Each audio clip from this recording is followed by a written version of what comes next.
सकल तीर्थाची धुरे जिरे का माता पिपरे तया सेवेसी कीर शरीरे लोन कीजे।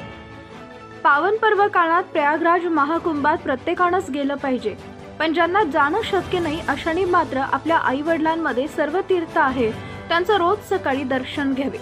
महाकुंभात जाऊन जर घरी आई वडिलांची अवहेलना करत असाल तर तुम्हाला कुंभामध्ये जाऊन सुद्धा तिळमात्र पुण्य मिळणार नाही।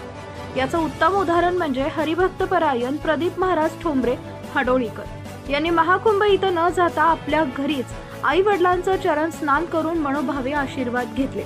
हरिभक्त परायण प्रदीप महाराज ठोंबरे यांचं मनोगत आपण त्यांच्याकडूनच जाणून घेऊ।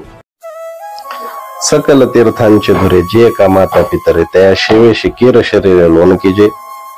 सगळ्या तीर्थांचं मुख्य तीर्थ म्हणजे आपले आई वडील आहेत। प्रत्येकानं तीर्थयात्रेला गेलंच पाहिजे, पण जर तीर्थयात्रेला जाणं शक्य नसेल तर आपल्या जीवनामध्ये रोज आपण आपल्या आई वडिलांचं जर दर्शन घेतलं तर सगळ्या तीर्थाचं फळ आपल्याला प्राप्त होतं।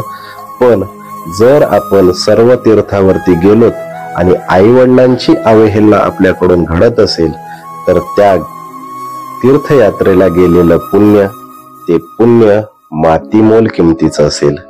Ramakrishna Hari. Subscribe now and press the bell icon. Never miss an update.